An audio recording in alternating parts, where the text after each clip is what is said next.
Hay gente ¿Es en la clase de acá? Bueno, la clase anterior nosotros hemos hecho lo que es un sistema linfático, y creo que esté todo comprendido. Creo que podamos entender que la parte de la linfa es muy importante en los organismos. A veces nos olvidamos, ¿no? No se olviden del linfedema. Definitivamente va a venir una pregunta del linfedema, ya en el examen, con un caso clínico. Entonces, siempre es igual que los linfáticos, siempre presente que son comunicaciones de batalla, para estar en el linfocito, linfático. Y también donde va a ser una parte de respuesta inicial a una infección. No se olviden, por favor, ¿qué más seguimos avanzando?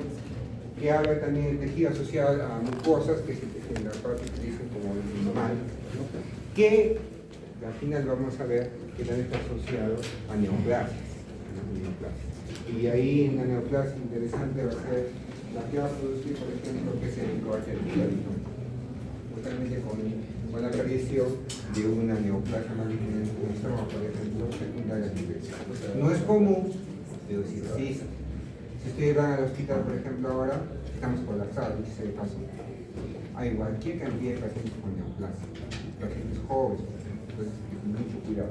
Los órganos hematopoyéticos, bien es cierto, pueden estar ahí silentes, y en cualquier momento puede aparecer una enfermedad. Siempre digo yo a las personas, ¿cuándo son los tiempos más críticos de una enfermedad, por ejemplo, ¿no? O cuando de una persona, a los 30 años y a los 60 años. Ahí van a ver que tiene el pico de aparición de enfermedades, ¿no? Nosotros vamos a enviar, por ejemplo, con la lengua de los linfomas. Después pasamos a los leucocitos. Entonces, ¿ya han hecho en práctica los leucocitos? No. ¿Ya han hecho su croquis? ¿Les ha salido? No. Sale medio raro, sale así. ¿No? Extiende de un golpe, no. ¿Qué? Sí, así, no en raya sale. Entonces, es práctica, ¿no? Es práctica. También, no sé si ustedes van a ver a los tecnólogos médicos, ¿no? Cuando están ahí, o los biólogos, cuando hacen sus croquis, tienen que sacar 50, 100 muestras, pues imagínense ya que la mano está de contra preparada. Entonces, cuando hablamos de leucocitos, hablamos de lo que es el hemograma, es un estudio que se va a realizar y ustedes van a poder manejarlo siempre, desde médicos generales hasta médicos especialistas, siempre van a tener a la mano un hemograma. Es algo fundamental que ustedes tienen que conocer, ¿no? Como dice acá, estos leucocitos van a defender justamente a nuestro organismo. Y acá les puse una parte interesante para mirar. Hemos hablado en la clase anterior de lo que es inmunidad innata, la inmunidad adaptativa, ¿no? La innata aquí más está ahí, los neutrófilos, los sinófilos, los ófilos, los alquilios. Y la inmunidad adaptativa, los depósitos B con la parte de la inmunidad humoral y los depósitos T con la celular, ¿no? Que quiere ser adaptativa ya selectiva para un proceso infeccioso ya determinado. Pero si no sabemos, por ejemplo, una infección reciente, han hecho una herida y se está infectando, primero va a responder la parte innata, ¿no? Va a llevar neutrófilos a ese punto, va a llevar justamente macrófagos para tratar de contener la infección. Entonces, va a poder el organismo defenderse contra una infección, muchas veces sí y otras veces no. Y cuando no puede defenderse contra la infección, por ejemplo en la antigüedad cuando había las guerras, se hacían las heridas. ¿Y qué pasaba? Comenzaba a tener lo que es la gangrena. ¿Has escuchado ese término? Comenzaba a tener una gran cantidad de pus y morían los pacientes. Entonces, ¿qué necesitábamos ahí? Un ayudín, ¿cierto? Para que poder de alguna otra forma superar esta infección. Y aparecieron los antibióticos. Los antibióticos nos han ayudado bastante en la parte de las infecciones para poder disminuir toda esta tasa de mortalidad. Pero ¿qué está pasando ahora? ¿Qué hay ahora? Resistencia. ¿Ustedes en biología molecular han hecho genes de resistencia de bacterias? Sí, creo que sí. No sé. Generalmente, bueno, no creo que entonces, ¿qué se hace ahí? Se mira, digamos, qué genes de resistencia puede tener esa bacteria. Ustedes cuando van a estar en el laboratorio de microbiología, por ejemplo, van a cultivar mi Klebsiellita. qué bonito, pero es una Klebsiella bonita, una Klebsiella que no es muy, en términos entre comillas, no muy patógena, pues no tiene genes de resistencia. Entonces, si van al hospital, donde una persona ha recibido cualquier cantidad de antibióticos, y no solamente una persona, sino cuánto tiempo atrás ha recibido pacientes antibióticos, y esa bacteria ha generado genes de resistencia justamente para poder sobrevivir, ¿no? Nosotros la estamos matando, pero ella va a querer sobrevivir. Entonces, esos genes de resistencia llegan al final y los antibióticos no funcionan, ¿no? Entonces, pasamos de ponernos una ceftriaxona, ¿hay escuchado la ceftriaxona? Sí, seguramente, ¿no? Nunca he escuchado ceftriaxona. Amoxicilina, eso. La amoxicilina, ¿cuánto cuesta una amoxicilina ahí en la botella? $1.50, $2, ¿no? A usar antibióticos de amplio espectro como la ceftazina y Bactam, por ejemplo. ¿Cuánto está cada frasco, por ejemplo, de ceftazina y Bactam? 600. ¿Cuánto usamos al día? 3 frascos por día. ¿Cuánto tiempo es el tratamiento? A veces con 7 días, 10 días, 14 días. Imagínense solamente en un antibiótico cuánto se va a gastar. Entonces, por eso es tan interesante ver la parte infecciosa, ¿no? Y hacer también conciencia de no malgastar los antibióticos. ¿Cuándo van a hacer eso? Cuando hagan micro y cuando hagan terapéutica clínica aplicada. Bonito va a ser esa parte. Entonces, como dice, nos van a proteger de la fagocitosis, ¿no? Ahorita los monocitos, los macrófagos, o la formación de anticuerpos, ¿no? Y también como formación de linfocitos sensibilizados ya para una parte de memoria, ¿no? Ahí tenemos los linfocitos y las plasmas. Acá nos sale un rango normal, y este rango normal en el Guyton nos dice más o menos que va a ser de 4.000 a 11.000, ¿no? ¿Qué dice ahí? Leucocitos por microlitro o milímetro cúbico. Entonces, esto sí se tienen que aprender. ¿Por qué? Porque siempre le va a llegar a la mano un paciente, un examen, me va a decir leucocitos de 4.000 a 11.000. Puede tener variantes. Cada laboratorio puede tener ahí su asociación, sus variantes. Lo importante es saber interpretar. Por ejemplo, ahí nos dice ahí, no me equivoco, en la primera parte del gallo nos habla de un valor promedio, ¿no? 7.000 por microlitro. Entonces tenemos que conocer. Ustedes han hecho recuentos, ¿no? En lo que es el laboratorio. No he hecho recuentos de los sí, se han hecho. Sí, se han hecho. Y cuando he hecho el recuento, ¿cuánto se ha salido? Leucocitos. 14.000, ya estaba con infección, pero ya. Estaba con influencia inflamatoria. Entonces, ¿por qué les ha salido? Algunos salen leucopenia, otros salen que se llama así, otros les ha salido como 30.000. No, porque a veces se equivocan en la dilución. Como hacen la dilución, entonces se equivocan, porque ustedes están aprendiendo, ¿no? Entonces, ahora la pregunta viene. ¿Ustedes creen que en el hospital tenemos así, uno por uno van a hacer el recuento? Cuando acaben Neubauer, así, no. Todo es automatizado. Todo el día lo ponen en la máquina y va a salir prácticamente toda la fórmula de cosita, ¿no? ¿Cuándo sí tiene que ser revisado? Cuando la máquina detecte formas que son anómalas. Una forma anómala, ¿cuál debería ser? Blastos, por ejemplo. Blastos. ¿Qué eran los blastos? Son células inmaduras que tienen sangre periférica. Entonces, si detecta, no, hay que revisar la lámina. Entonces, ¿a quién llama? En un hemograma normal lo hace un biólogo, un tecnólogo, ¿no? Si sale algo anormal, ¿a quién va a llamar? Probablemente el patólogo clínico, ¿no? Que ya es una especialidad médica. ¿Cuántos de acá serán patólogos clínicos? ¿Quiénes son patólogos clínicos? Los que van a ser, los que van a liderar los laboratorios, ¿no?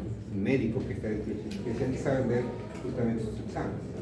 O si no, ¿a quién llamarán? Al hematólogo, ¿no? Para confirmar justamente ese tipo de diagnósticos. Pero acuérdense el rango de la normatividad. ¿Va a venir el examen? Definitivamente va a venir el examen.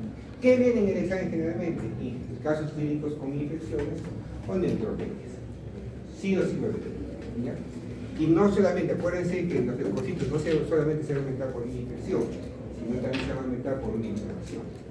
Y también reaccionando a un fármaco, por ejemplo, que le pongamos al paciente para que haya más leucocitos. Entonces, ahí también la pregunta. ¿Habrá algún fármaco que le pongamos al paciente para que tengamos más leucocitos? ¿Y cuándo lo aplicaríamos? Cuando haya una disminución de leucocitos. Y cuando haya una disminución en los leucocitos, ¿cómo se llamará? Leucopenia. Una leucopenia. ¿Y quién me puede generar una leucopenia, por ejemplo? Y muy lejos, un paciente con cáncer. Un paciente con cáncer, ¿qué le va a dar? Un quimioterápico. Y ese quimioterápico, ¿qué va a hacer? Detener toda prácticamente la reproducción celular, ¿no? ¿Va a haber producción de leucocitos? No. ¿Qué va a pasar con leucocitos? Comienza a descender. Vamos a llegar a una leucopenia. Entonces, ¿nos conviene que el paciente tenga leucopenia? No. ¿Qué le ponemos entonces? Factores de crecimiento para que podamos tener mayor cantidad de leucocitos. Un fármaco que siempre usamos nosotros es el filgastrina.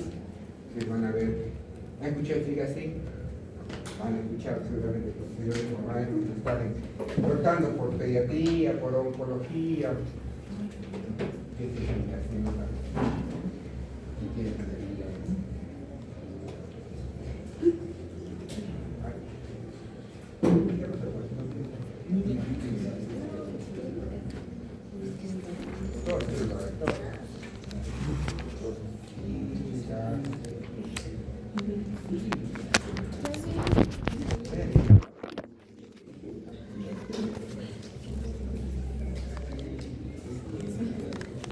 Ya sí, hasta que ya nos dice, es un medicamento que sin duda es una oferta, pero sin más, la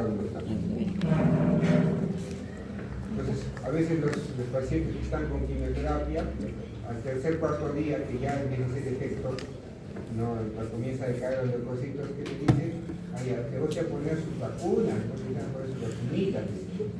Y estas vacunas muchas veces son justamente fármacos, ¿no? Para poder ayudar a la formación de los neutrófilos. Entonces, esta es la parte de la génesis de todos los leucocitos, ¿no? Por un lado tenemos por acá tenemos un lado la célula, la parte mieloide y la parte linfoide, ¿no? La parte mieloide, por un lado tenemos acá lo que es el linfocito que ya hemos comentado. Del megacariocito, ¿qué va a salir? Las plaquetas.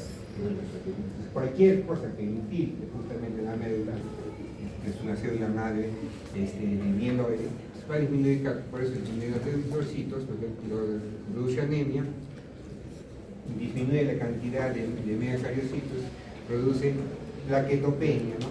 Y por otro lado va a disminuir la cantidad de los leucocitos. Entonces ahí tendremos la diferenciación, ¿no? Un monocito, no tiene monocitos, y los granulocitos. Tenemos ahí los quién en la cabeza, los eosinófilos, los neutrófilos y los basófilos. En su hemograma, ¿qué han encontrado? ¿Han encontrado eosinófilos? No. ¿No han encontrado eso? No. ¿O se han encontrado así rojitos bien bonitos? No hay. ¿Neutrófilos? Sí, cualquier cantidad.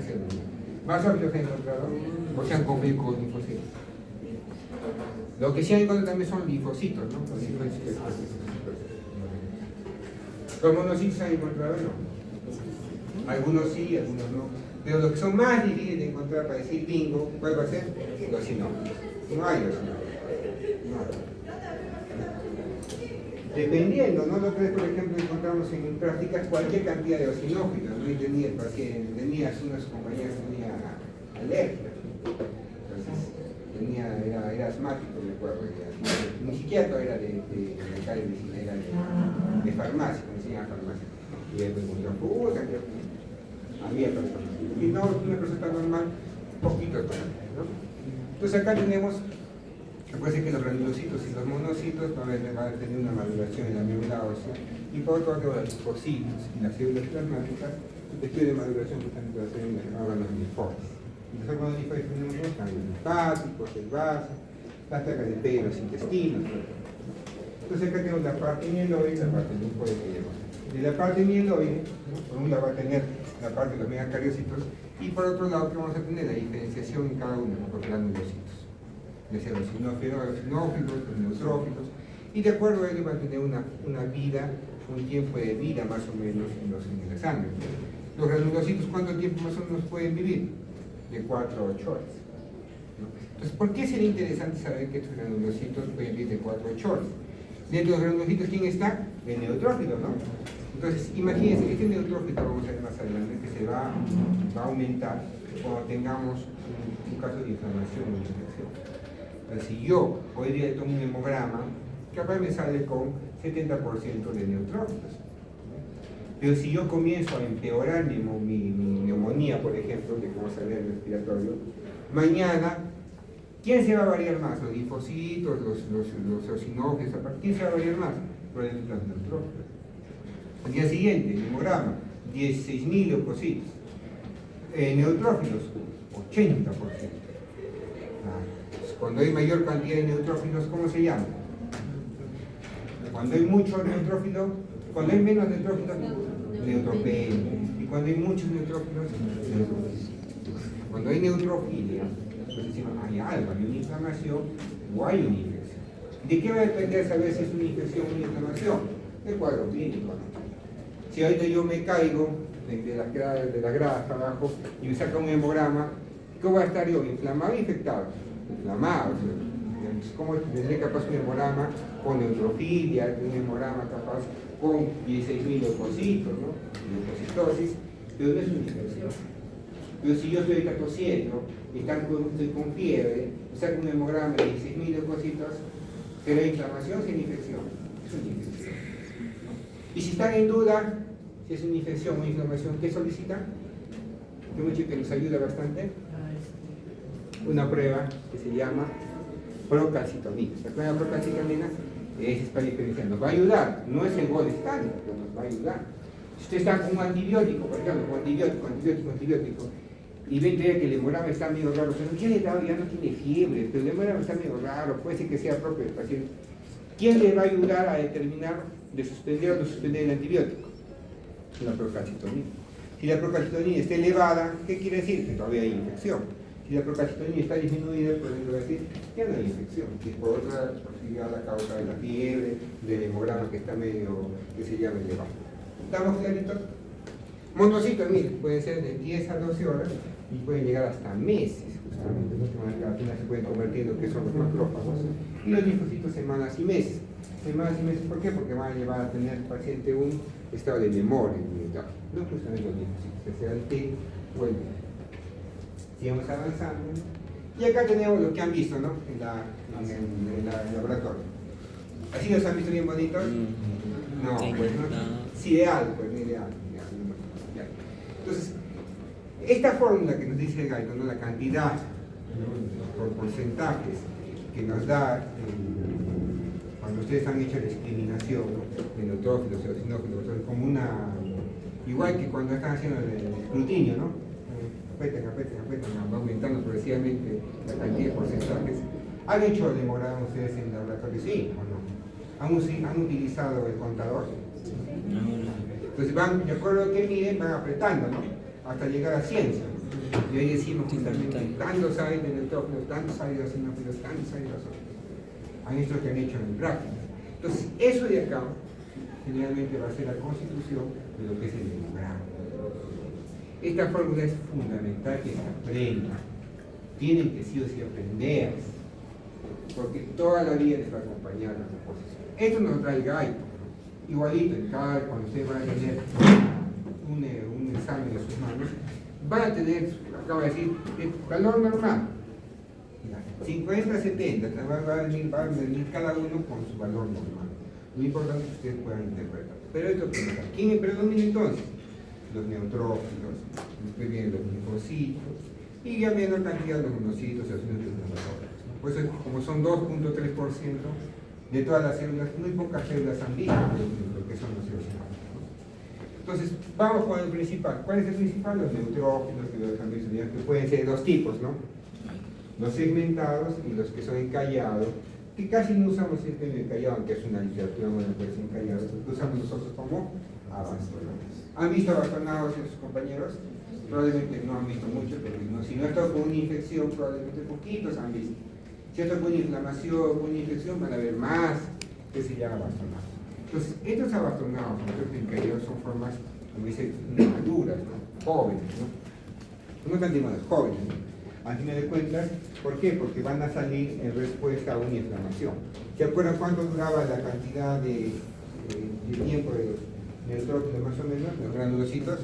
De 4 a 8 horas. ¿No? Entonces, si hay una infección, inmediatamente se va a producir. ¿No? Si es una infección ya, si es algo ya crónico, van a estar probablemente con segmentados, ¿no?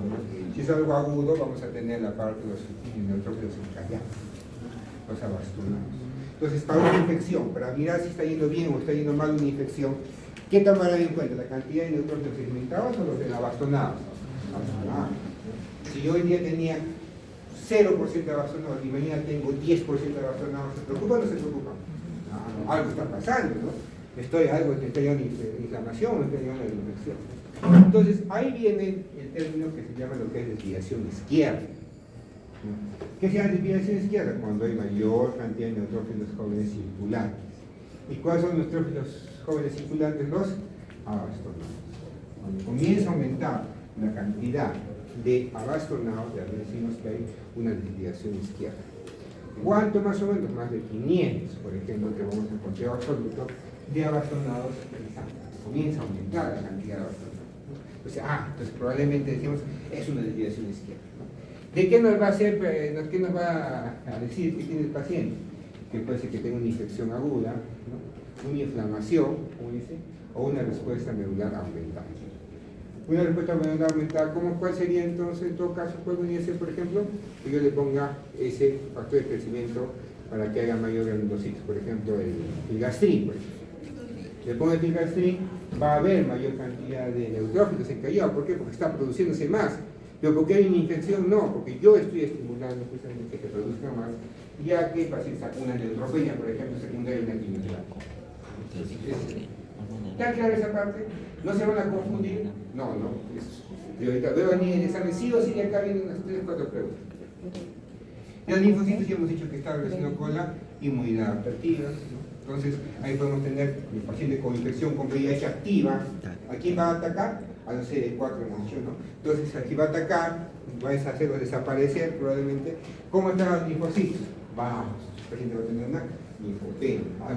Algunas enfermedades virales va a también llevar a una disminución de linfocitos, que van a tener linfopenia, como el COVID, por ejemplo. Monocitos, que al final se va a convertir en macrófagos y ciudad. Eso sí han visto, ¿no? El Ortiz, son claritos en el Ortiz. Los eosinófilos, como dice, defensa antiparasitaria y también más relacionado con lo que son las alergias. Entonces, cuando tenemos mayor cantidad de eosinófilos, puede ser que tenga un estado de alergia, puede ser que esté infectada con parásitos, el paciente viene con, tengo una diarrea de hace 2 semanas de evolución, diarrea. Le sacan un hemograma y sale con leucocitosis y eosinofilia, probablemente esa diarrea no sea simplemente por una infección bacteriana, pues, ¿no? Probablemente sea una infección por el mitos, ¿no? Parásitos. ¿Qué hay que hacer ahí entonces? Hacer una anamnesis, bueno, preguntar. ¿Y usted desde cuándo está usted mal? Estoy mal que sea hace 2 semanas, ¿Y qué le han pedido? No me han dicho nada, me han dado antibióticos, nomás me han dado ciprofloxacino, amoxicilina por ahí, me han dado mis extensonas, ¿no? Me han dado mi metronidazol y todo, pero no me hace nada. Y nadie le pregunta, ¿y usted ha viajado a algún lugar? ¿Y usted ha viajado? Sí, yo he viajado, que sí, está en Puerto Maldonado, ¿no? Está capaz allá por Loreto, ¿no? En la selva sulcano, ¿no? Entonces por ahí capaz ha estado, pues, y ahí se ha contagiado. No sabemos, entonces hay que tener mucho cuidado. Siempre, cuando algo ya sale de lo normal, lo común, hay que ampliar lo que es la anamnesis, preguntar. Bueno, con la semiología, gran parte del diagnóstico sale con la anamnesis.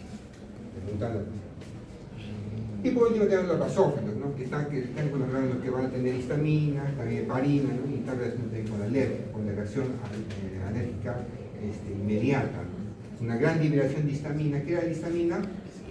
Era vasodilatador o vasoconstrictor. Si se libera cualquier cantidad de histamina, ¿qué va a generar? Aumento de presión, caída de presión. Nos estamos llevando sin querer queriendo a un shock anafiláctico, ¿no? Entonces, si el paciente está con full ronchas en sus manos, por ejemplo, ha comido algo y empezó a roncharse, se pone rojito, ¿no? Entonces, ¿qué hay? Vasodilatación. Y esta vasodilatación probablemente que sea ¿por quién? Por la histamina. Entonces, ¿qué le dan inmediatamente a ese paciente que está con roncha, con picazón, con prurito? Antihistamínico. ¿Qué antihistamínico le gusta a ustedes comer? Tomar, querido. La clorfenamina. ¿Escuché la clorfenamina? Dame una clorfenamina. Cetiricina. Loratadina. Esos son las que le van contra esto para poder reducir. Y mejora, pues, mejora. Sigamos avanzando. Y hoy tenemos acá la misma distribución para que podamos ver algunas características, que eso lo hacemos más en lo que es la parte de la práctica, ¿no? Siempre acordarse que los eosinófilos, ¿no? Como dice, va a ser siempre va a tener más que todo porque el eosinófilo es un tolerante ácido, y los basófilos, ¿no? Con afinidad, ¿no? Tolerantes básicos, ¿no? Acuérdense que los gránulos del basófilo hacen histamina y lo que es heparina, ¿no? Digamos como está. De mañana también.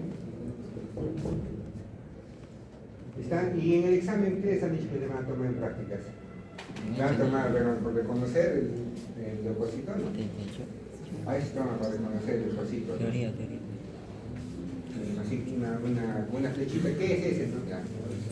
Pues, Un neutrógeno. creo que será ahí. Que tener cuidado. Sigamos avanzando. Entonces, los valores normales ya hemos dicho cuánto es, de 4.000 a 11.000. No se van a olvidar. ¿Cómo puede estar las unidades dadas? Y eso también hay que tener cuidado. Puede ser depósitos por metro cúbico, puede ser que 4 a 10, por ejemplo, ¿qué? Por 10 acá está mal. No, está bien, puede ser que 4.000 a 11.000 por microlitro. Claro. ¿Estamos de acuerdo? Entonces puede haber varias formas de poder que se llama la temperatura. Lo más común es que se llama de 4.000 a 11.000 por microlitro. Es lo más común que vamos a ver. Y acá viene algo que les quería traer.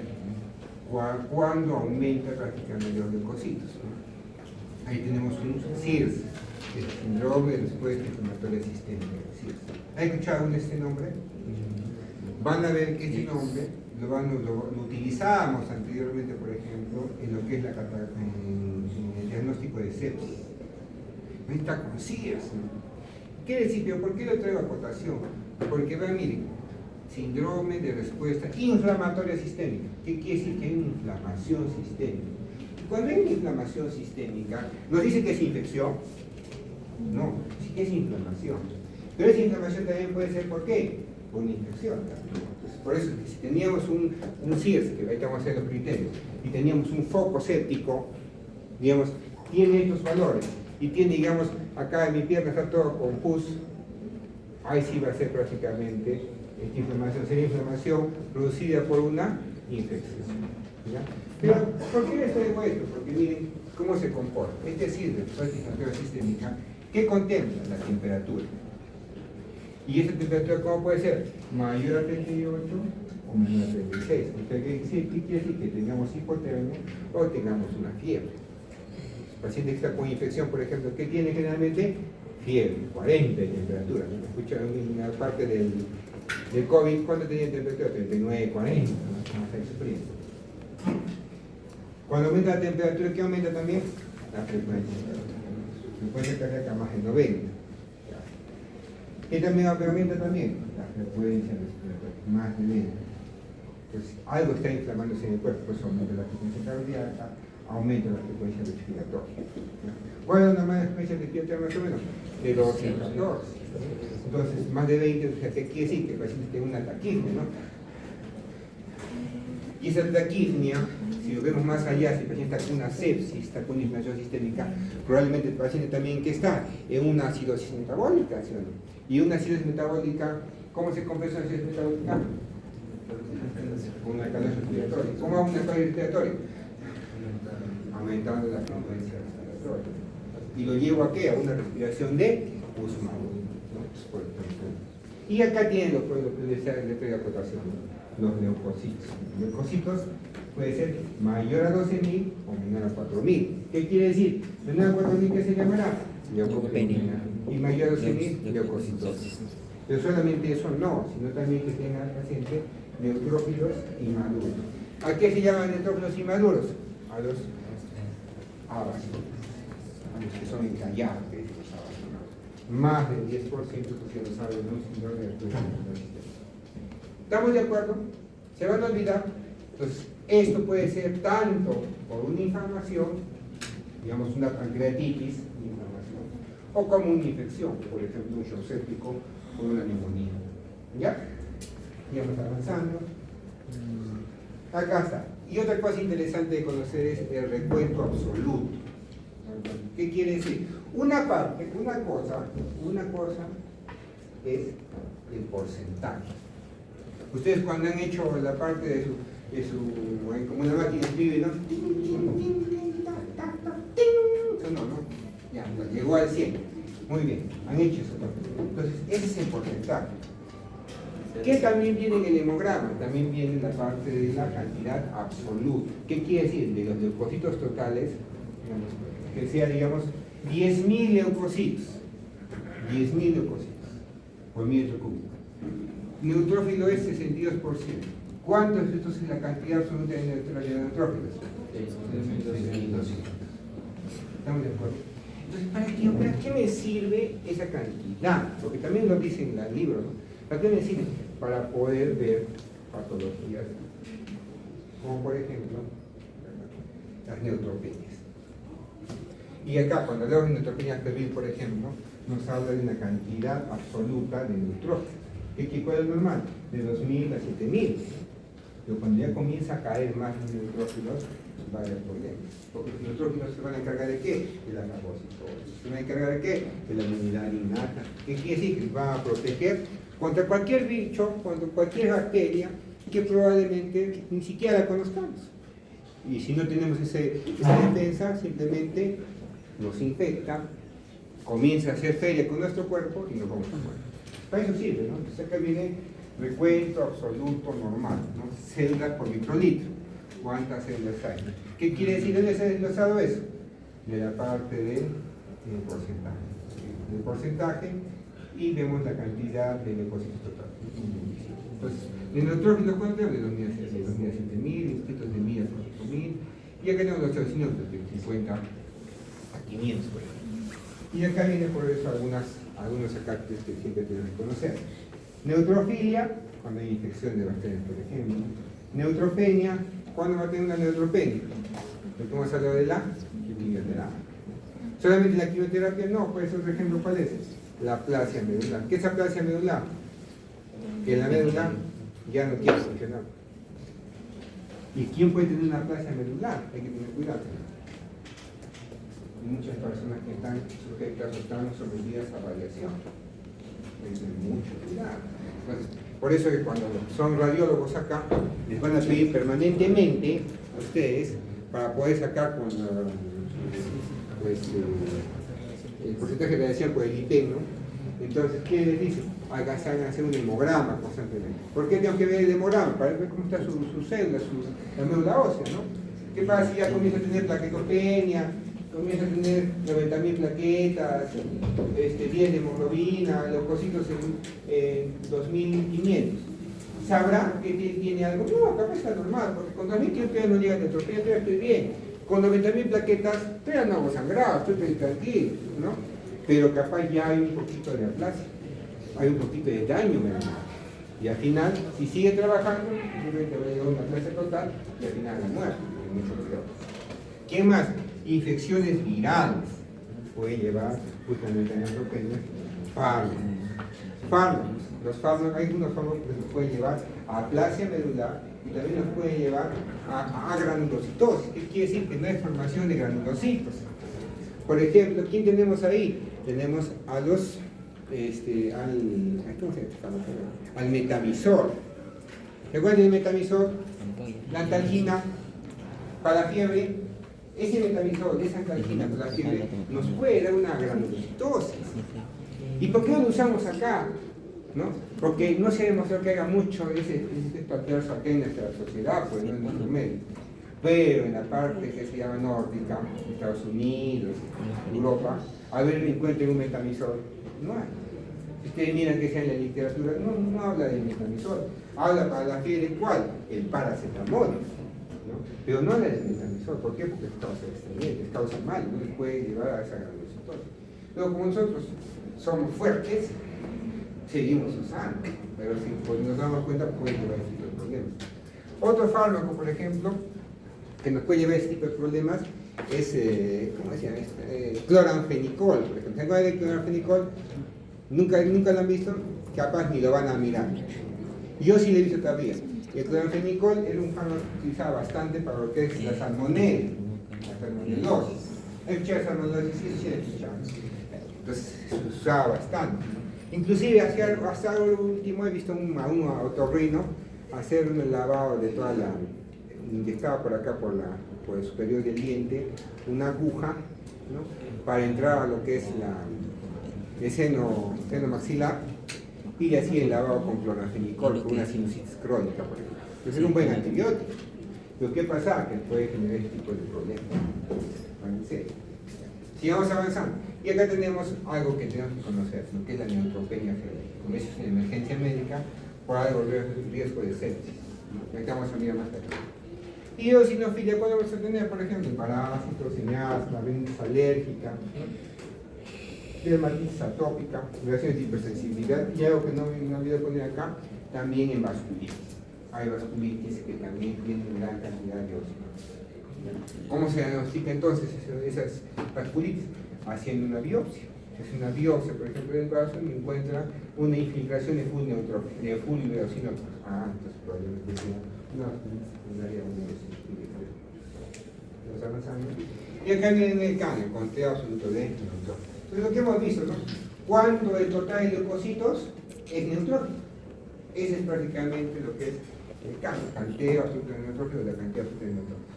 Entonces, cuando nosotros vamos a mirar pacientes oncohematológicos o oncológicos, a veces se pone lo que es el CAM, después que ha recibido una quimioterapia, para ver cuántos neutrófilos tiene el paciente. ¿Para qué? Para poder dominar si el paciente está en una neutropenia leve, moderada o una grave. Para eso va a servir. ¿Cuántos van a ser acá oncólogos? Cualquier cantidad, capaz de 3, 4, si tienen oncólogos. Y van a estar viendo esa cantidad de neutrófilos. Pues tienen que ir monitorizando. ¿Cuánto tiempo duran los neutrófilos, hemos dicho acá? Puede durar de 4 a 8 horas hasta 5 o 4 días. 4 o 5 días. Entonces, ¿qué quiere decir si yo le pongo hoy día la quimioterapia? ¿Dentro de cuánto tiempo puede ver que ya comienza a caer mis neutrófilos? De acá 4 a 5 días. De 4 a 5 días que vienen estos neutrófilos, capaz ya comienza a caer. Y si comienza a caer, ¿qué tengo que mirar inmediatamente? ¿Cuántos neutrófilos tengo? ¿Estamos de acuerdo? Y si tengo muy bajitos neutrófilos, ¿me conviene o conviene? No. ¿Qué le doy inmediatamente? Filgastrin, por ejemplo, ¿no? ¿Para qué? Para aumentar la cantidad de neutrófilos, no baje mucho esto y no me lleve a que el paciente haga una sepsis. ¿Pero lo podremos hacer siempre? No. Entonces, a veces baja de golpe, ¿no? Puede ser de 4 horas o 5 días, hemos visto ese rango. A veces el paciente baja de golpe, al segundo día está con 500 de neutrófilos en cantidad absoluta y al tercer día está con fiebre intensa. Fiebre, saca un hemograma, saca un conteo de hemograma, 1000 leucocitos, cantidad absoluta de neutrófilos, 200. ¿En qué estamos? En una neutropenia grave. Más fiebre, ¿qué se llama? Neutropenia febril. Cuando tengo fiebre, más una cantidad absoluta de neutrófilos, menos de 500 neutrófilos por microlitro. ¿Está comprendido? ¿Qué hacemos en este caso entonces? Si está con fiebre, ¿qué quiere decir? Que ya el paciente se infectó, ¿no? Hay una infección. Ha habido una translocación probablemente bacteriana, ¿no? Acuérdense que no estamos pues solos, no estamos estériles, ¿no? Tenemos en el tubo digestivo una cantidad de bacterias, en el respiratorio también. Entonces, por algún sitio ha habido una translocación, ha vencido la barrera normal de protección y ya estamos en una infección. Entonces, si estamos con una infección, ¿qué le damos? Un antibiótico. Si estamos con una infección, ¿qué le daré? Antibiótico. Y si estoy, ¿qué se llama? Con una cantidad disminuida de neutrófilos, ¿qué le daré? Un factor de crecimiento justamente de leucocitos. ¿Está claro? ¿Se van a olvidar? Pues, ¿qué va a venir en el examen? Una pregunta sobre esto. Pacientes, alguna cantidad, salud de neutrófilos. ¿Qué le vamos a dar entonces a un paciente con neutropenia febril? Si tiene fiebre, está infectado, ¿qué le daré? Antibiótico. Y si está baja la cantidad de neutrófilos, le daré que se llama un factor de crecimiento que se llama de leucocitos, en términos sencillos, filgastrin. ¿Está claro? Está fácil. ¿Le darán cualquier antibiótico? Le daremos un antibiótico. ¿Así una moxicina le damos? ¿no? ¿Por qué? Porque en el tubo digestivo que tenemos, gram negativo, ¿sí o no? Y en la boca que tenemos, cocos gram positivos. Tengo que darle para cocos positivos y para bacterias gram negativas. Entonces, ¿qué les va a dar? Un antibiótico de amplio espectro. Entonces, ese amplio espectro, por ejemplo, ¿cuál es? El cefepime, ¿cuál es? El neotenén, que es una de las. Entonces ahí le voy de amplio, pero no le voy a dar una amoxicilina, no va a hacer de nada, no, parece que es algo sistémico. Y la translocación y la infección probablemente va a ser sistémica y el paciente no tiene con qué defenderse, ¿no? Está claro esa parte de neutropenia febril, ¿no? Llegamos a entonces que ahí viene lo que es la vía de los leucocitos, ¿no? Lo vemos acá. Hemos hecho los diagnósticos pues, de unas horas hasta 4 o 5 días. Los monocitos, como he dicho, van ahí a los tejidos, viven hasta meses, y como tienen la ropa tisular que va a ser más adelante. Los linfocitos, pues hermanos son meses, inclusive hasta años, que van a ser los de memoria. Y las plaquetas, ¿cuánto tiempo duran? Más o menos cada 7 a 10 días. ¿No? Es por eso que si yo le transfundo plaquetas a un pacientito, ¿cuándo le va a demorar más o menos ese nivel de plaquetas? 10 días, 7, 10 días. Después, otra vez cada vez. Otra vez transfundo, otra vez cada vez. Otra vez transfundo, otra vez cada vez y la médula no produce nada. Pero si solamente ha sido por un momento, por casi por un consumo, de transfundo y después la médula comienza a producir y ya se mantiene el nivel normal, ¿no? Y vamos avanzando. Y vemos acá, creo que era un descansito, o un resto más. Terminamos un poquito más, ¿ya? Este más, esta más. A ver, ya ves,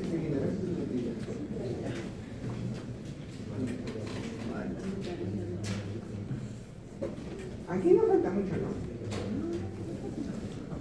Ya un descansito mejor, porque no sé.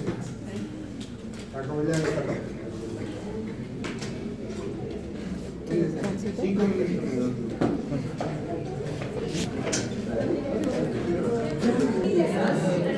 Ya, ¿qué les cuento? Hablo con la doctora Gladys, ¿ya? De lo que es la RCU. Y me está contando de que va a evaluar, bueno, la fecha, porque estamos dentro del examen. Y la pregunta es, ustedes, en ese día 3, por ejemplo, ¿ustedes qué examen tienen? ¿Podrían asistir ese día 3?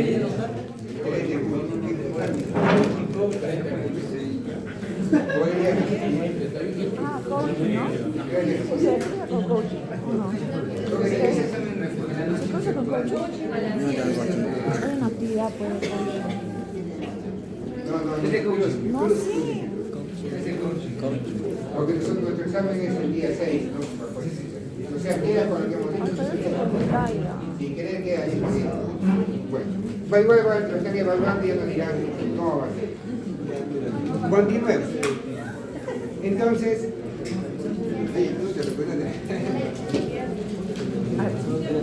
Esto más tengo que hacer. Ay, no. Ya. Yo ya con los muchos trabajos. Tengo que grabar. Ya, ahora sale amarillo. Me compré una torta. Entonces, espero que esté claro la parte de lo que es el hemograma.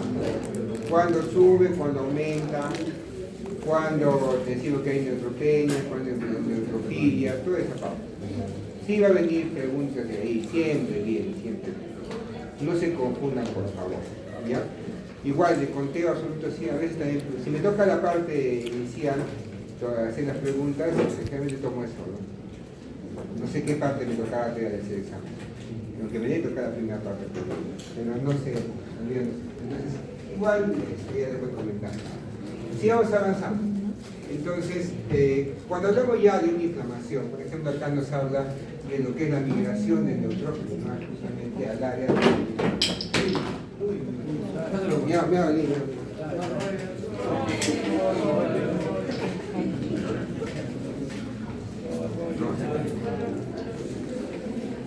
Entonces, es la migración prácticamente del neutrófilo hacia el área donde está la inflamación. Es como decir, ¿qué esta área, por ejemplo, qué vendría a ser? Donde está, por ejemplo, me picó el mosquito, pues. Me picó el mosquito, pues ahí justamente se está generando el neutrófilo. Cuando se genera la inflamación, ¿qué vas a tener primero? Y viene el neutrófilo, va a rodar, va a estar a cargo de las defensivas. Después va a tener una adhesión firme, ¿no? hacer, las citilinas van a interactuar en esa parte, y después viene la diaperesis, lo que vendría a ser. Y como esta área de acá ya se libera, ya pica, digamos, la avispa, ¿no? Y cuando la pica la avispa se ha liberado también lo que es histamina, ¿qué ha generado? Entonces genera una vasodilatación. Y cuando hay una vasodilatación, ¿qué va a haber? Aumento de la permeabilidad capilar. Y ese aumento de la permeabilidad capilar va a favorecer de alguna otra forma de que el mismo neutrofilo comience a cambiar de forma y pueda migrar prácticamente. ¿A qué velocidad va a ir más o menos? De 40 micras por minuto. Llega a ese sitio de ahí y justamente atraído por las sustancias, ¿no? Todo lo que va a ser va a atraer prácticamente. ¿Quiénes están ahí? Pues son sustancias que van a favorecer.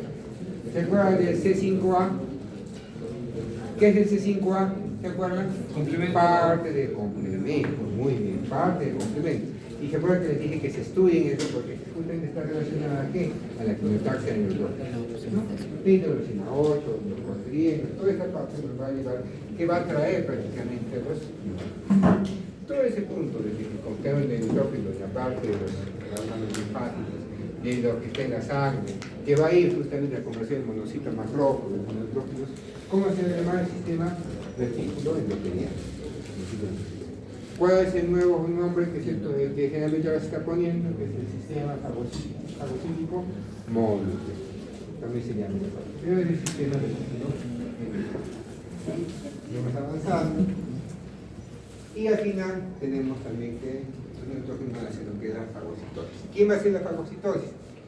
Va a ser los neutrófilos, los monocitos, los macrófagos, el azúcar en lo que es nuestro higadito, los macrófagos externos, los alveolares, los monocitos, un microglio en el cerebro, ¿no? Entonces, al fin de cuentas, van a tener un proceso de ozonización. El proceso de ozonización a través de complementos también nos ayuda, ¿sí o no? ¿Se acuerdan? ¿Y cuál es el complemento que va a ayudar? El C3. ¿Se acuerdan? ¿No? Entonces, no se olviden, la ozonización y el C5A justamente para que la comunicación. ¿Quién come más?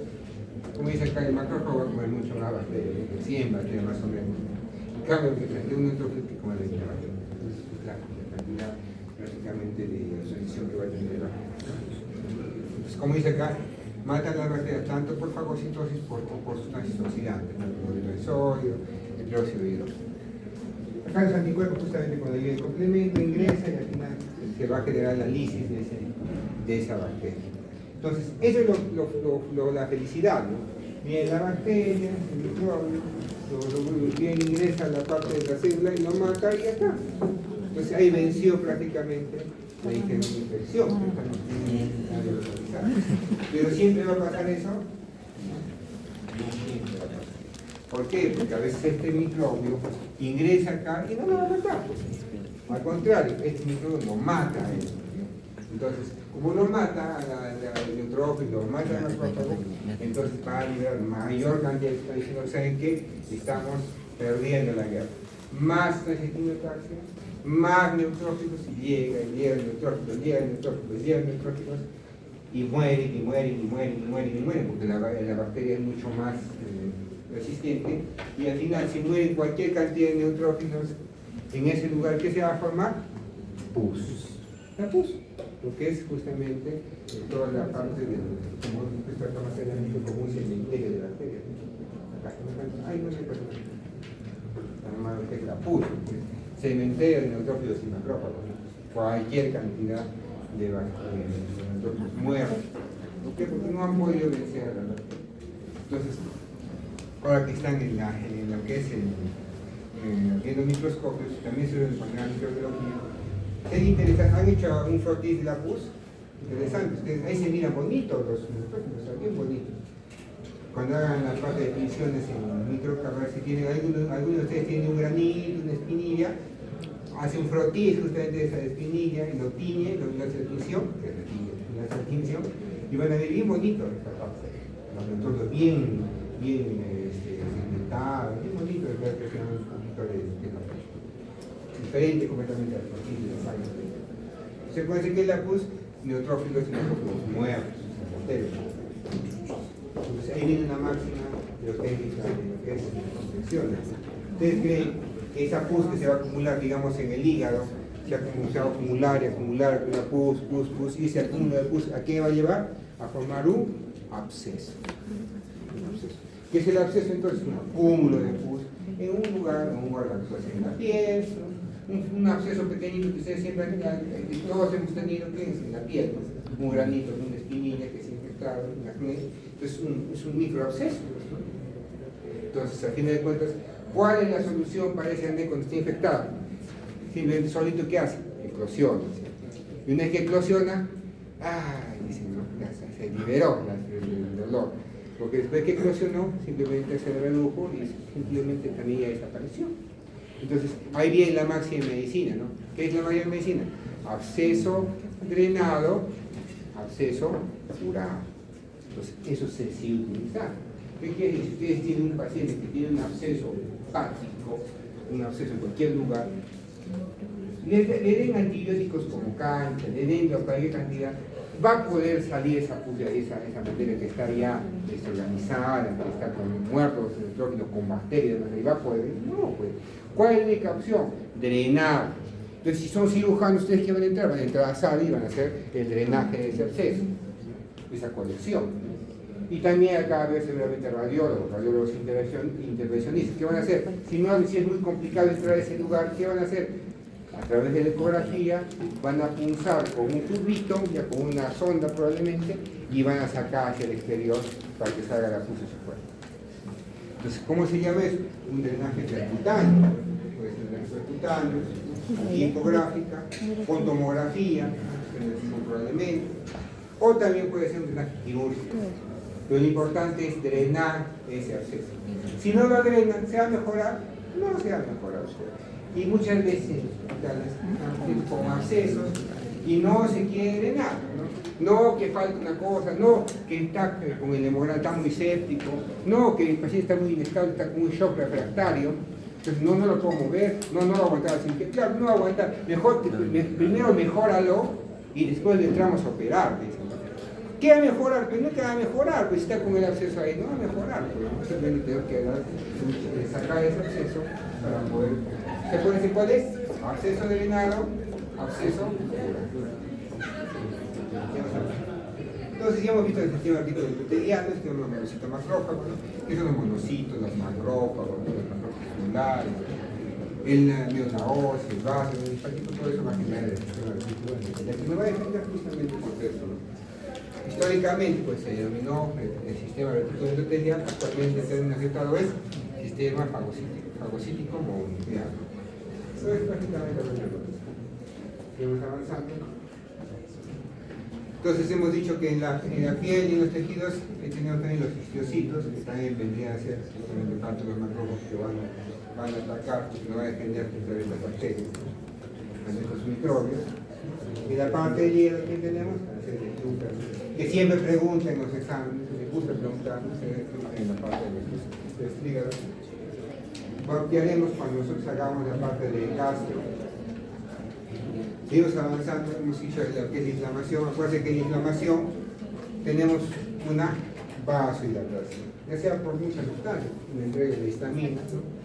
Esto va a llevar a un aumento de la permeabilidad capilar, comienza a jugar prácticamente, como es el fibrinógeno, y se va a coagular prácticamente, por eso tiene sus abonos ahí cuando le pica el mosquito, y también lo que va a generar una migración de leucocitos, ¿no? Tanto de granulocitos y monocitos. Y vamos a tener tejido inflamado. Pues por un lado va a generar enrolamiento, por atacar las leptinas, después van a estar las integrinas, después va a haber la diapéresis y al final va a ir justamente donde está la región que nos inflama. Entonces, si necesitamos, si hay un llamado de emergencia, acá, que hay una infección, al toque se va a generar gran cantidad de neutrófilos. ¿Qué vamos a tener en la sangre? Neutrófilos. Entonces es una gran inflamación en varios sitios de nuestro cuerpo que nos va a llevar a una neutrofilia. Entonces ahí se dan cuenta. Si tienen una celulitis aquí en la manita, en la mano, está inflamado, está infectándose, le saca un hemograma y está normal el hemograma, ¿qué quiere decir? ¿Que la infección es generalizada o es localizada? ¿Se asusta? No, pues no se asusta. Lo que pasa es que tiene una inflamación acá y sacan un hemograma y encuentran una neutrofilia y 6.000 leucocitos. ¿Se asustan o no se asustan? Claro. ¿Por qué? Porque ya hay una neutrofilia ya marcada, que es que a nivel sistémico probablemente ya está la infección. Entonces ahí nos hace pensar que probablemente eso va a ir ¿a qué? A una vasodilatación generalizada que diga, y esa vasodilatación generalizada, ¿a qué nos va a llevar? A shock. ¿Y ese shock cómo se llamaría? Shock sepsis. ¿Nos preocupamos? Pues acuérdense, la neutrofilia es importante reconocer. Estamos avanzando, y entonces a fin de cuentas, ¿por qué tenemos la soleada? Primero, ¿quién va a responder ante una noxa? Los macrófagos tisulares, por ejemplo, vamos a encontrar ahí. Y ese listosito en la parte de nuestra piel que responderá a él. Hace el llamado de emergencia, ¿y quién viene después? Los neutrófilos. Primero 24 horas después, ¿quién viene? Los macrófagos, generalmente vienen, los monocitos que están como aquí de macrófagos. Y por último, como ya sistémicamente se está liberando, por un lado, el macrófago que ya está activo va a liberar sustancias para activar la médula para que se dé más granulocitos, y por otro lado, las células endoteliales, los linfocitos también por su lado va a liberar factores de crecimiento justamente para la médula. Al final, el macrófago activado de frente y también por intermedio de otras células, ¿a qué va a llevar? A que la médula produzca más granulocitos. Y dentro de los granulocitos, ¿quién tenemos ahí? A los neutrófilos. Entonces tenemos una neutrofilia. Entonces, estimulación de la médula, al final por los factores de crecimiento, al final vamos a tener mayor cantidad de granulocitos y monocitos. ¿Cuál es lo que más se debe evidenciar? Mayor cantidad de neutrófilos. Entonces tenemos una neutrófila. Ya vamos a ver la CUS,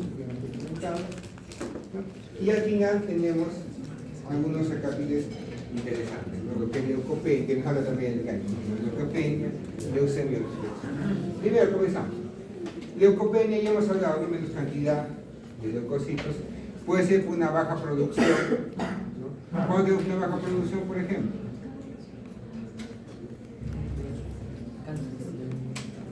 Baja producción, puede ser también que sea por un quimioterápico, ¿no? No hay baja producción, no hay producción. Destrucción por un cáncer, ¿qué significa? Consumo, ¿cuándo será el consumo? Cuando mueren los guerreros, cuando hay una infección del consumo. Bueno, ¿te acuerdas que les dije? Cuando un paciente está con una infección, por ejemplo, un viejito viene con una infección, está con 18.000 leucocitos, y después, a medida que pasa el tiempo, comienza a bajar, pero sigue estando mal el paciente, y comienza a bajar los leucocitos. ¿Me asusto o no me asusto? Me asusto. ¿Por qué? Porque todos los leucocitos están muriendo, y ya no hay producción. La médula no hubo producción, hubo consumo, ¿y a qué me lleva? A una leucopenia. Cuando ya comienza a tener leucopenia el paciente después de una leucocitosis, algo está pasando. La médula ya se cansó, se agotó la médula. Es peor pronóstico. Entonces, si ya tenemos una leucopenia, ¿a qué nos va a llevar? Como dice, mayor susceptibilidad a infecciones. Y hemos hablado de la neutropenia febril. ¿A qué se llama neutropenia febril? Cuando teníamos un conteo absoluto de neutrófilos menor de 500. Más 500. ¿En dónde vamos a tener eso? Como dice, una emergencia oncohematológica, ¿no? En oncología también. De las leucemias, como tenemos dos fuentes, ¿no? Como vamos a ver que es una proliferación de la parte inmadura, puede ser linfocítica por la línea de los linfocitos y mieloides por la línea de los mieloides. Las linfocíticas, como dicen, derivan de precursores de la línea linfoide, ¿no? Médula ósea tejidos y van a hacer infiltración sistémica a todo el cuerpo. Y las vías mieloides se definen en la médula ósea y van a todo. Va a haber tanto linfoide como mieloide, y también puede ser aguda o puede ser crónica. Entonces, como dice acá, a más indiferencial, ¿qué quiere decir más indiferencial? Que no se va a conocer el estirpe, cuál es su precursor, ¿no? Inicial. Más indiferencial no se va a saber exactamente cómo se originó. Y más aguda, como dice acá, va a ser el factor de mal pronóstico. Por eso, ¿no han visto que hay niños, por ejemplo, que nacen, soy Sánchez, se comienzan a tener leucemia? Han visto, ¿no? Entonces, en el van a ver bastante. Entonces, a medida que son más indiferenciadas las leucemias y son más agudas, tiene todo pronóstico. No siempre, acuérdense, no va a ser una regla estándar, pero es lo más común, ¿no? A menor grado de diferenciación celular suele corresponder una evolución más agresiva. Más agresivo, que quiere decir más tóxica, y al final termina falleciendo. ¿Cuál es el tratamiento para estos casos, por ejemplo? ¿Qué se haría? Si el paciente tiene los precursores que están mal, porque el precursor mieloide o linfoide están mal en la médula, ¿qué harían? Desaparecerlos en el mapa. Entonces, esa es la intención justamente de las quimioterapias. Dar de la quimioterapia para desaparecer del mapa a estas células que son malas. Entonces, hacen que se desaparezcan prácticamente. Pero ¿podrá vivir una persona completamente sin médula? No. Entonces, ¿qué se hace inmediatamente? El trasplante de médula. ¿Qué es el trasplante de médula ósea? Sacaré de otra persona que sea, bueno, que pueda que sea compatible y le pondré a la médula del receptor. ¿Con qué intención? De que como ya está vacío, ahora sí le pongo los precursores buenos para que comience nuevamente a funcionar con normalidad. Ese es el tratamiento. Entonces, le llama ahí una remisión completa, ¿no? Hay prácticamente una desaparición de todas las células plásticas, de todos los precursores malignos, y después ya hecho el trasplante y ya tiene el puro precursor bueno de ese trasplante y mejoró. Eso sería lo fabuloso, pues, ¿no? Pero siempre sucede eso, no. Le hacen el trasplante de médula ósea, crece la serie linfoide mieloide, produce leucocitos buenos, estamos contentos, y después, ¿qué viene? Recaídas. ¿Y qué es una recaída? Y como es tantos lugares donde se han producido estos precursores, por ahí te quedó el survivor, un sobreviviente de estas células que son malignas, y comienza a reproducirse, y después de un tiempo, nuevamente comienza. Entonces ya se imaginará que si hay una recaída es factor de mal pronóstico. Porque otra vez da quimioterapia, y en esa quimioterapia le estamos llevando a qué? ¿A cuánto de CAM va a tener ese paciente? ¿Cuánto de CAM tendría ese paciente que estamos en quimioterapia para que desaparezcan todas las series de leucocitos? Cero, CAM cero. ¿Y con cáncer qué va a pasar? Puede infectar. Entonces, por eso que aparece la sala de aislamiento invertido. ¿Han visto cómo están los pacientitos, no? Con su mascarillita, toda esa parte. ¿Por qué? Porque hacemos un aislamiento invertido. ¿Y qué es un aislamiento invertido? Normalmente un aislamiento, cuando ustedes estaban con COVID, ¿por qué se ponían su mascarilla? Porque no van a contagiar al otro, ¿sí o no? Y no se van a contagiar ustedes mismos, ¿sí o no? Ya está. Pero en este caso, el niñito, ¿qué va a pasar? ¿Quién lo puede contagiar? Nosotros le podemos contagiar. Entonces, él tiene que protegerse. Entonces, en esa protección puede ser que por ahí me hagan una infección y le lleve la muerte. Varios de los pacientes van a morir por sepsis, ¿no? Niñitos, ¿no? Y muchas veces también pacientes que recaída, quimio, recaída, en el deterioro de su cuerpo también fallecen.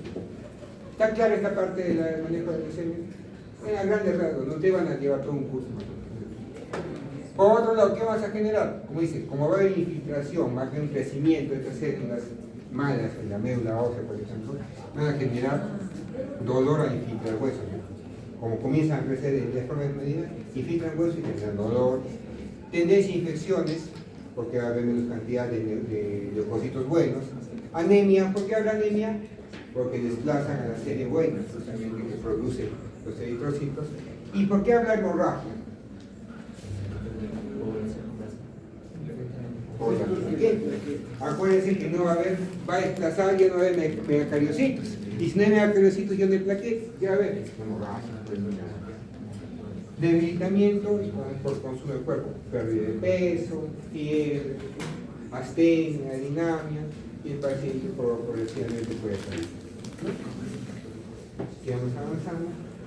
Entonces acá tenemos toda la parte de la célula linfoide, la célula mieloide y todo tipo prácticamente de leucemias que pueden tener, según el diagnóstico histopatológico que se puede realizar. Entonces cualquier cantidad, mieloides, ni linfocíticas, ni sea agudas o profundas. Esto es para que miren. ¿Van a aprenderse esta tabla? No. No van a aprender. Es solamente para que miren todo cómo está distribuido. Acuérdense que ustedes van a llevar después un curso de psicología, toda esta parte. Ahí sí les van a preguntar todas estas cositas. Pero poco a poco, ¿sí? Poco a poco. Sigamos avanzando. Entonces, ¿cómo hacemos el diagnóstico? Muchas veces por blastos y sangre periférica. Ya hemos visto, inclusive la vez pasada, creo, cuando estábamos en la parte de hematología, ¿no? De glóbulos rojos, de eritrocitos, hablamos ahí, mostré un hemograma, ¿no? Con blastos, digamos. A ver, blastos, sangre periférica. Todos feos, irregulares, completamente amor. Entonces, como dicen, ¿no? ¿Qué va a tener el paciente? ¿No? Esas son las manifestaciones clínicas, y este es el fundamento para ver por qué va a tener eso. ¿Cómo dicen? A ver, ¿qué va a tener? Malestar general, cansancio, justamente, ¿qué va a ser debido a la anemia? Va a haber fiebre, hemorragias, porque va a tener una infección, aumento del metabolismo. Como dice, a ver, hemorragias, ¿por qué? Porque a ver, también un decremento de los trombocitos. ¿Qué son los trombocitos? Las plaquetas.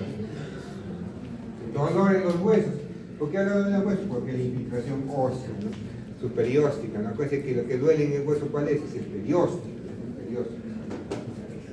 Entonces, toda esta parte nos puede llevar. Va a haber infiltración en el nivel del sistema nervioso central. A veces van a tener leucemia del cerebrito, ¿no? Entonces, ahí, por ejemplo, ¿qué se le da? Una quimioterapia intratecal. ¿Han escuchado ese término? ¿Qué quiere decir? Que dan la quimioterapia en la parte del líquido cefalorraquídeo. Hipermetropía, linfocitos inmaduros con los plasmas, invasión, ¿no? Toda esa parte nos puede llevar. Seguimos avanzando. Y por otro lado tenemos los linfomas. Entonces, por otro lado, los linfomas, que generalmente, como dices, surgen en los tejidos linfáticos periféricos. La médula, ¿no? Como dice Stefan, son células malignas que originan el tejido linfóide y se regan consecuencias de expresión clonal en el día linfóide, tanto sea BT o lo que son los naturales. Cada vez lo que tenemos que acordarnos. Entonces, acá está la síntesis de lo que tienen que acordarse siempre, ¿no? Linfoma de Hodgkin, linfoma no Hodgkin. ¿Eso cuándo van a ver? Cuando hagan patología. ¿Han hecho ya patología? No, cuando hagan patología, el otro año creo que hacen, el tercero. Entonces, ahí van a hacer esta, van a ver las láminas justamente del linfoma de Hodgkin. ¿No? Pero ¿qué tengo que acordar? Linfoma de Hodgkin, como dice, presenta la célula de Reed-Stem. Entonces, eso siempre acuérdense, Hodgkin igual a la célula de Reed-Stem. Entonces van a mirar en la parte patológica, es el célula de Reed-Stem. Como dice, habitualmente se origina en una región de ganglionar y se disemina de forma continua a ganglios vecinos. ¿Qué quiere decir? Va en orden, bien bonito, va a ir avanzando. A diferencia del linfoma no Hodgkin, que es heterogéneo, en varios puntos. El linfoma de Hodgkin, ¿qué va a tener? Expresan CD30 positivos. Como dicen, va a haber 4 tipos y la esclerosis nodular es el más frecuente. Entonces, estos puntos clave que tienen que saber para el examen está acá, ¿no? Acuérdense, ustedes lo van a leer en los libros, va a ser mucho más. Pero el punto clave que ustedes tienen que saber como segundo año de medicina que son ustedes, segundo, tercero, es esto. Después van a ampliar más. Entonces, acuérdense, el linfoma de Hodgkin que van a tener, la célula de Reed-Stem, que van a expresarse de 30 positiva, también va a ser 15, otro tipo de cosas. ¿Y cuál es el tipo más frecuente?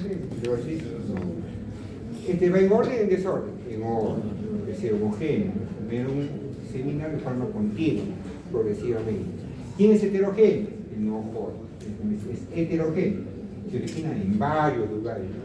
Y se disemina en varios tejidos del cuerpo. ¿Qué más? Pues, y varios tipos de linfoma. Linfoma difuso de células B es el más frecuente. Acá tiene cuál? El esclerosis nodular. Acá es el difuso de células B. El linfoma folicular es el segundo más frecuente. También, ¿qué hay que tener cuidado?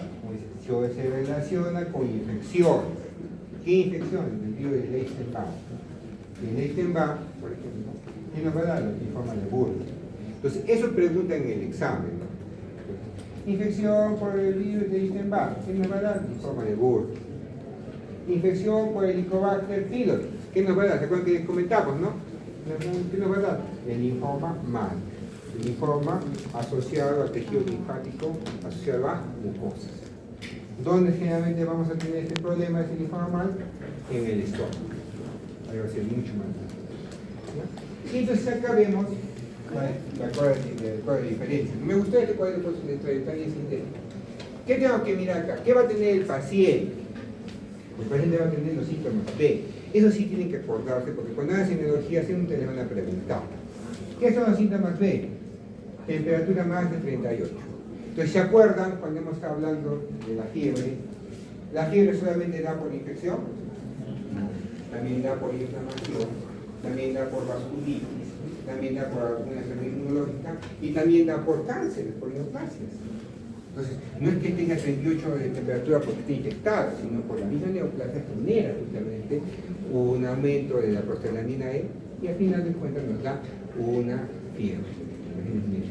Entonces, cuando ustedes van a diagnosticar una fiebre de origen indeterminado, desconocido, ¿cuáles son las tres cosas que tienen que investigar? Uno, que sea infección, dos, que sea neoplasia y tres, que sea inmunológica. No se olviden, ¿ya?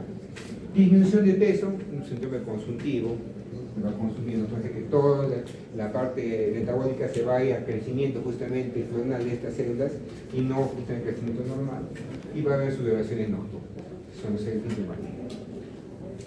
Y cuando hablamos de Ambor, justamente, es para mirar dónde va a crecer justamente esas tumulaciones, ¿no?, que va a ser los linfomas. Por ejemplo, ¿dónde va a ser? Una región ganglionar, cuello, digamos. Estudié el cuello regiones ganglionares, ¿no? Hasta de por gusto, ¿no? Se han hecho ahí hasta cantar. Y entonces, justamente para eso sirve, ¿no? Una región ganglionar. Después, miren, Arbor 2, más de 2 regiones. A un solo lado del diafragma. O bien para arriba, o bien para abajo.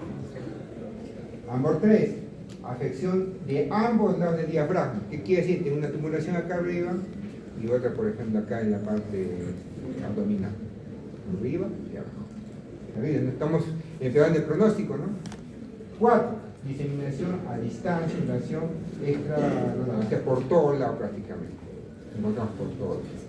¿Estamos de acuerdo? Para eso sirve el Ambor. Entonces, esto que realmente no les tomamos en el examen, hay que ser sincero, ¿ya? Pero sí que conozcan. Esto y acá sí ha venido la clase el año pasado en el examen, ¿ya? Esto es más que todo para que ustedes puedan conocer. Entonces, igual la diferenciación, ¿no? En edad mucho más joven la parte de los Hodgkin, especialmente los Hodgkin, personas adultas. Clínica, entonces hemos dicho que el Hodgkin, ¿qué es? Ordenadito, ¿no? Localizado. Entonces, el Hodgkin, como es heterogéneo por todos lados, la enopatía generalizada. Síntomas B, los dos van a tener los síntomas B que hemos dicho: sudoración, pérdida de peso, de fiebre. Estadio al diagnóstico, generalmente, linfoma de Hodgkin, como es un solo sitio que está creciendo, ¿se dan cuenta clarito, sí o no? Entonces, por eso que son estadios más tempranos, ¿no? Una sola región ganglionar. En cambio, no Hodgkin, como crece por todos lados, muchas veces tardío, ya hasta el 3 o 4, también. Luis Stemmer, ¿quién va a tener? Hodgkin. Entonces, y acá el tratamiento, ¿no? El famoso Richoff, ¿no? Pero esto es ya para después. ¿Estamos de acuerdo? Se van a olvidar, preguntan siempre de Luis Stemmer, preguntan siempre qué es CD30, preguntan siempre qué es heterogéneo, y los asociados. Steinbach con linfoma de Burkitt y el linfoma linfoma mal. No se olviden, por favor. Con eso que sepamos, estamos felices. Después pasamos a las causas de neutropenia, que ya le hemos visto, hemos comentado también, y ahí viene nuevamente la neutropenia febril que he dicho que se recuerden cuánto es. Con un cantidad absoluta de neutrófilos menor a 500 más fiebre, mayor a 38. No se olviden.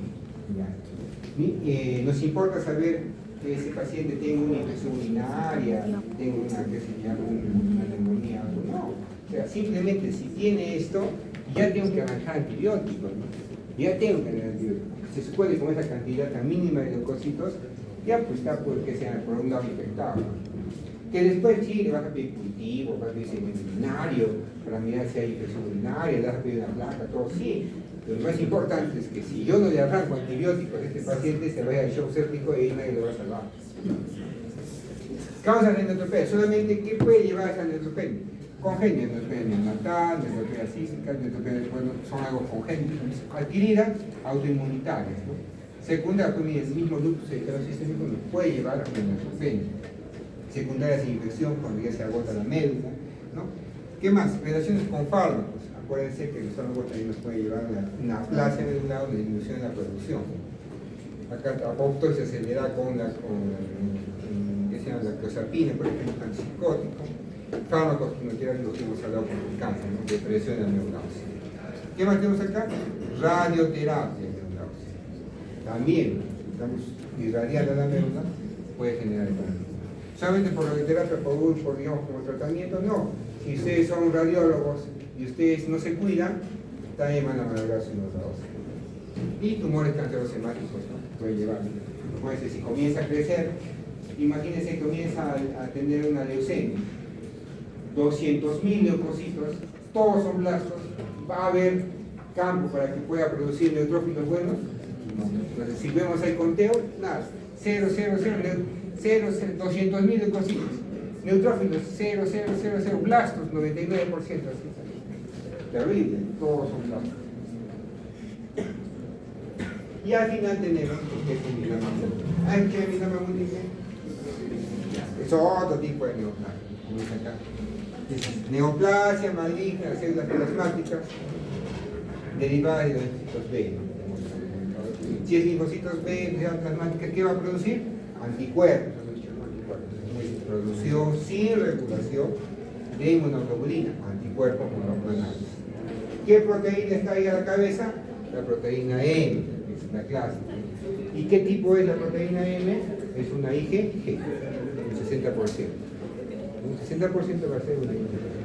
Entonces, ¿qué vamos a tener? Como comienza a haber una gran producción de eso, comienza también a tener lesiones osteolípticas, ¿no? En la parte del tajo, justamente, en la médula ósea. Entonces vamos a tener esas lesiones sacabocales. Como dicen, lesiones óseas osteolíticas, muchas veces en sacabocado. ¿Qué quiere decir sacabocado? Ustedes cuando han sacado la parte del helado, cuando han comido, tiene una cosita para sacarlo, y queda un hueco, igualito, no va a tener un huequito. Y si, como estamos ahí haciendo lesiones osteolíticas porque el cáncer está creciendo en esas regiones, ¿qué vamos a tener? Dolor. Va a haber infiltración en la médula ósea, porque las células plasmáticas de las células B van a querer expandirse cualquier cantidad. ¿Y a quién van a desplazar? A los huesos, al final que tenemos trombocitopenia. ¿Cómo van a producir cualquier cantidad de anticuerpos? ¿Los anticuerpos qué son? Proteínas. Tanta proteína en la sangre. ¿Qué vamos a hacer? Como sea, va a querer filtrarse por dónde? Por el riñón. Entonces, ¿qué vamos a tener? Una proteinuria. Gran proteína, tanto se ha producido estos anticuerpos. ¿Y qué son los anticuerpos? Son proteínas, hemos dicho, ¿no? Se van a subir por el riñón. Entonces, ahí tenemos la proteína de Ben-Jones, por ejemplo, que es el clásico. Entonces, si yo con el riñón comienzo a filtrar proteínas que no es lo normal, ¿a qué va a llevar el riñón? ¿Que esté bien o que esté mal? Que mal, pues, o sea, ¿qué va a llevar? A insuficiencia renal. ¿Estamos de acuerdo? Está fácil, se van a equivocar. Entonces, pues dice que acá hay unas cosas clásicas, ¿no? Para diagnosticar, ¿no? Primero, hipercalcemia, ¿no? ¿Por qué se da la hipercalcemia? Como estoy destruyendo el hueso y estoy haciendo que esté desacabocado, ¿qué va a destruir? ¿El hueso qué tiene? Calcio. Si tiene calcio, si te destruye, ¿qué va a liberar? Gran cantidad de calcio, hipercalcemia. ¿Qué va a llevar también? Una falla renal. Tanto ya sea por las proteínas que estamos viendo que se van a filtrar y también por quién? Por la hipercalcemia. La hipercalcemia tiene una lesión renal. Anemia, por la infiltración de estas células en la médula ósea, no va a haber producción. Y lesiones en hueso, que son las lesiones en sangre. Entonces, al final, el diagnóstico, ¿qué va a hacer? Justamente la lipoproteína M, ¿no? La electroforesis, ¿no? Y ahí vamos a tener nuestro estudio. Entonces, ahí nosotros pedimos inmunoglobulinas en sangre. Ya el diagnóstico. ¿Está clarito? ¿Les ha gustado? Interesante la parte de hemos hecho prácticamente una especialidad, ¿no? Lo más importante es joven, le tengo que tomar ya no se lleva. Ya.